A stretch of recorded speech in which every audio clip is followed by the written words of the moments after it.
അതിൽ മനസ്സ് വെക്കാതെ ജഡത്തിന്റെ ചില ഇച്ഛകളെ കൺട്രോൾ ചെയ്യുകയാണെങ്കിൽ ഇതിന്റെ ചില ഉയർന്ന തലങ്ങളിലേക്ക് പോകാനും എന്നുള്ള ചിന്തയിലേക്ക് എത്തിച്ചേർന്നു. സ്തോത്രം. അതായത് നമുക്കറിയാം, ആത്മീയ ജ്ഞാനത്തെ ഇങ്ങനെ വായിക്കുന്നത്, നിങ്ങൾ ആത്മീയമായ സകല ജ്ഞാനത്തിലും ആ വിഷയം അറിഞ്ഞാൽ മാത്രം നമ്മൾ വായിച്ചാൽ നമുക്ക് മനസ്സിലാകത്തുള്ളൂ. ഈ ഒരു പശ്ചാത്തലം അറിഞ്ഞാൽ മാത്രമേ എന്തുകൊണ്ടാണ് പൗലോസ് അപ്പോസ്തലൻ ഈ വാക്കെഴുതി മനസ്സിലാകത്തുള്ളൂ. ആത്മീയമായ സകല ജ്ഞാനത്തിലും വിവേകത്തിലും, അതായത് ആത്മീയമായ സകല ജ്ഞാനം ഉണ്ടെങ്കിലും വിവേകപൂർവ്വം അത് ചെയ്തില്ലെങ്കിൽ അത് നന്മയ്ക്കുള്ളൊരു ദോഷമായി മാറും എന്നുള്ളൊരു ധ്വനിയുണ്ട് അതിൽ.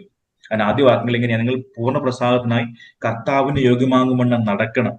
രണ്ടാമത്, ആത്മീയമായ സകല ജ്ഞാനം ഉണ്ടെങ്കിൽ അത് വിവേകപൂർവ്വം നിങ്ങൾ പ്രയോഗിക്കണം. പ്രയോഗിക്കുമ്പോഴാണ് അതങ്ങനെ പ്രയോഗിച്ചിട്ട് ദൈവത്തിന്റെ പരിജ്ഞാനത്തിൽ നിങ്ങൾ വളർന്നു വരണം എന്ന് മാത്രമല്ല, ലാസ്റ്റ് പറയുന്ന വേറൊരു പരിജ്ഞാനമുണ്ട്, ദൈവത്തെക്കുറിച്ചുള്ള പരിജ്ഞാനം. അങ്ങനെ പല കാര്യങ്ങൾ, ഒരുപാട് കാര്യങ്ങൾ അടങ്ങിയ ഒരു വാക്യമാണത്. നിങ്ങൾ നിങ്ങൾ പ്രസാദം ഉള്ളവരാകണം, അതായത് ദൈവത്തിൽ നിന്ന് പൂർണ്ണപ്രസാദം കിട്ടുന്നവരാകണം. അതിന് ദൈവത്തിന് യോഗ്യമായി നടക്കണം. ഒന്ന്. രണ്ടാമത്തെ കാര്യം, ആത്മീയ ജ്ഞാനം ഉണ്ടെങ്കിലും അത് വിവേകപൂർവ്വം ചെയ്തില്ലെങ്കിൽ ദോഷമായി മാറും. അങ്ങനെ ദൈവത്തിന്റെ പരിജ്ഞാനം നിങ്ങൾ പ്രാപിക്കണം. അവസാനം പറയുന്ന സൽപ്രവർത്തികൾ ചെയ്യണം. അവസാനം പറയുന്ന കാര്യമാണ്, നിങ്ങൾ ദൈവത്തെക്കുറിച്ചുള്ള പരിജ്ഞാനത്തിൽ വളരണം. വളരെ സങ്കീർണമായ ഒരു വാക്യമാണ്. അതായത് നമ്മൾ ആത്മീകമായ ജ്ഞാനം, ഫോർ എക്സാമ്പിൾ ഞാൻ പറയാം. കഴിഞ്ഞ ദിവസം ഞങ്ങളൊരു മീറ്റിങ്ങിന് പോയി. അവിടെ ഒരു ആഫ്രിക്കൻ ദേവദാസന വന്നിരുന്നത്. ആ മനുഷ്യൻ അവിടെ ആ പ്രസംഗത്തിനിടയ്ക്ക് അദ്ദേഹം ജനങ്ങളോട് ഫോഴ്സ് ചെയ്യുന്ന പോലെ പറഞ്ഞിട്ട് അവിടെ സ്തോത്ര കാഴ്ച അല്ലാതെ വീണ്ടും പൈസ നല്ലൊരു ഓഫറിംഗ് കൊടുക്കണമെന്ന് ഇങ്ങനെ ആഹ്വാനം ചെയ്യുന്നത്. അതൊരു ഫോഴ്സ് ചെയ്യുന്ന പോലെയാണ്. അപ്പൊ ഞങ്ങൾ ആ മീറ്റിംഗ് കഴിഞ്ഞ് ഞങ്ങൾ പോരുന്നു. അതേ ദിവസം വീണ്ടും ഞങ്ങൾ വേറെ മീറ്റിംഗ് പോയപ്പോൾ അതേ ദിവസം വീണ്ടും വേറെ ചർച്ച വന്നിട്ട് അവിടെ അത് തന്നെ പറഞ്ഞു. അവിടെ അല്പം കൂടെ കൂടി എമൗണ്ട് സ്പെസിഫൈ ചെയ്ത് പറഞ്ഞിട്ടാണ് അദ്ദേഹം അത് പറഞ്ഞത്. അപ്പോൾ ഇതാണ് മനസ്സിലാവുന്നത്, ഈ നമുക്ക് ലഭിച്ച ആത്മീയ ജ്ഞാനത്തെ, ഇദ്ദേഹം പ്രവാചകനാണ്. പ്രവചനം എന്ന് പറയുന്ന ഗിഫ്റ്റ് ഉപയോഗിച്ചുകൊണ്ട് തന്നെ അദ്ദേഹം മറ്റു ചില കാര്യങ്ങളിലേക്ക് അത് വിവേകപൂർവ്വം ഉപയോഗിക്കാതെ ഒരു ചർച്ച ചെന്നിട്ട് അവിടെ ഒരു ധനശേഖരം നടത്തുന്നു പറയുമ്പോൾ ഓക്കെ ഫൈൻ, കുഴപ്പമില്ല, നമുക്ക് മനസ്സിലാവും. പക്ഷെ എല്ലായിടത്തും ഇതുപോലെ ചെയ്യുമ്പോൾ അദ്ദേഹം ചെയ്യുന്നത് ശരിക്കും പറഞ്ഞാൽ ശരിയാണോ തെറ്റാണോ എന്നുള്ളത് ഉപയോഗിച്ച് മനസ്സിലാക്കേണ്ടത് ഏറ്റവും ആവശ്യം. കാരണം ഈ ഒരു ആത്മീയമായ ജ്ഞാനം ആ മനുഷ്യനുണ്ട്, പക്ഷെ അത് വിവേകപൂർവ്വം അദ്ദേഹം ഉപയോഗിക്കുന്നില്ല. അദ്ദേഹം ധനത്തിനോടുള്ള ആർത്തി മൂലം ചിലടത്ത് ചെയ്യുന്നു, പക്ഷെ എല്ലായിടത്തും ഒരേപോലെ ചെയ്യുമ്പോൾ നമ്മൾ സംശയിക്കണം. ഒരിക്കലും കൊടുക്കുന്നത് സന്തോഷം കൊടുക്കാനാണ് വചനം പറയുന്നത്. ആരെയും ഫോഴ്സ് കൊടുപ്പിക്കാൻ വചനം പറയുന്നില്ല. കർത്താവിന് കൊടുക്കുന്നത് ഒരാൾ ഹൃദയത്തിൽ തോന്നി സന്തോഷത്തെ കൊടുക്കണം. ഒരിക്കലും ഫോഴ്സ് ചെയ്യിപ്പിച്ച് കൊടുക്കാൻ ആരോടും വചനം പറയുന്നില്ല. അങ്ങനെ കൊടുത്ത തെറ്റാ, ഗുണമൊന്നുമില്ല അങ്ങനെ കൊടുത്തുകൊണ്ട്.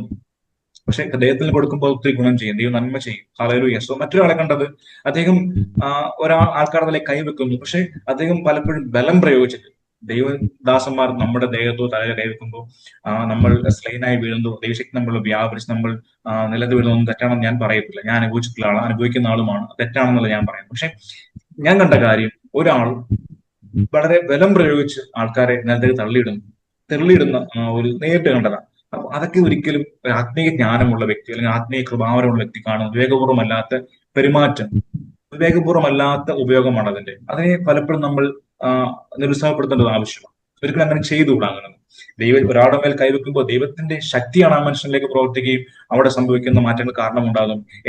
ഞാൻ പ്രയോഗിക്കുന്ന ഫോഴ്സോ എന്റെ കഴിവോ അല്ല, ദൈവത്തിന്റെ കൃപയാണ്, ദൈവത്തിന്റെ പവറാണ് വരുന്നത്. ഹല്ലേലൂയ. അതുകൊണ്ട് അതാ പൗലോസ് അപ്പോസ്തലൻ പറയുന്നത്, നിങ്ങൾക്ക് ലഭിച്ച ആത്മീയ ജ്ഞാനത്തെ വിവേകപൂർവ്വം നിങ്ങൾ ഉപയോഗിക്കുക.